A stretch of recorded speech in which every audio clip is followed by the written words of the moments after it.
Dificilmente existe uma lei mais simples na física do que aquela segundo a qual a luz é propagada no espaço vazio. Toda criança na escola sabe, ou acredita que sabe, que essa propagação ocorre em linhas retas com velocidade c igual a 300 mil quilômetros por segundo.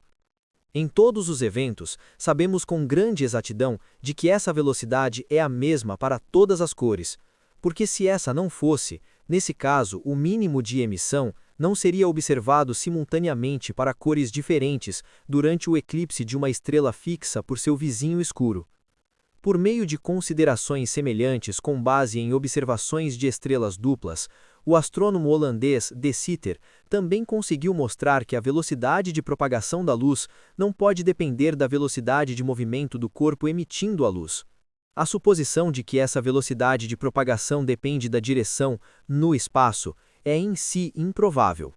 Em suma, vamos supor que a lei simples da constância da velocidade da luz, c, é justificadamente acreditado pela criança na escola.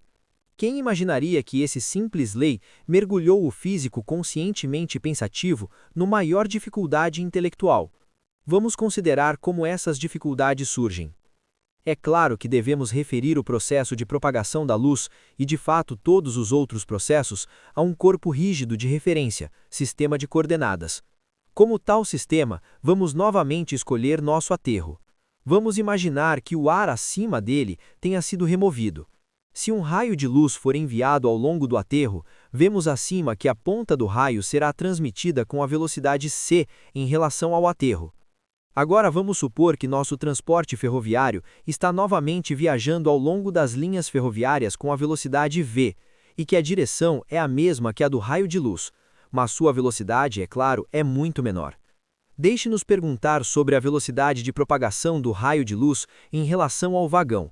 Isto é óbvio que podemos aplicar aqui a consideração da seção anterior, uma vez que o raio de luz faz o papel do homem que caminha relativamente ao vagão. A velocidade w do homem em relação ao aterro é aqui substituída pela velocidade da luz em relação ao aterro. W é a velocidade da luz necessária em relação ao carro, e temos w igual a c menos v. A velocidade de propagação de um raio de luz em relação ao vagão é cortada menor que c. Mas este resultado entra em conflito com o princípio da relatividade estabelecido na seção 5, pois como qualquer outra lei geral da natureza, a lei da transmissão da luz em vácuo, no vácuo NDT, deve, de acordo com o princípio da relatividade, ser o mesmo para o transporte ferroviário como corpo de referência, como quando os trilhos são o corpo de referência. Mas da nossa consideração acima, isso parece impossível. Se todo raio de luz é propagado em relação ao aterro, por esse motivo parece que outra lei de propagação da luz deve necessariamente se manter em relação ao transporte, um resultado contrário ao princípio da relatividade.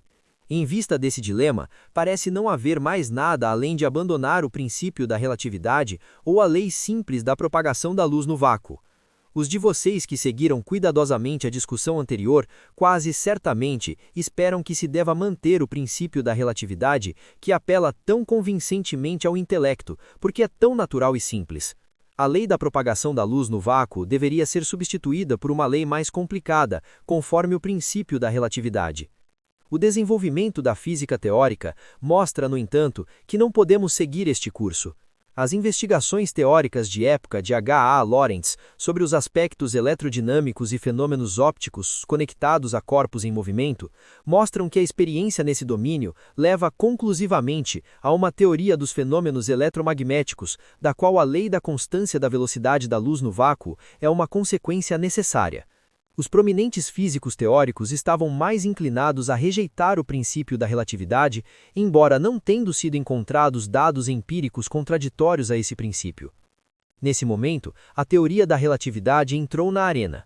Como resultado de uma análise das concepções físicas de tempo e espaço, tornou-se evidente que realmente não há a menor incompatibilidade entre o princípio da relatividade e a lei da propagação da luz, e que, mantendo sistematicamente essas duas leis, uma teoria logicamente rígida poderia ser chegada, e essa teoria foi chamada de teoria restrita da relatividade para distingui-la da teoria geral, com a qual trataremos mais adiante.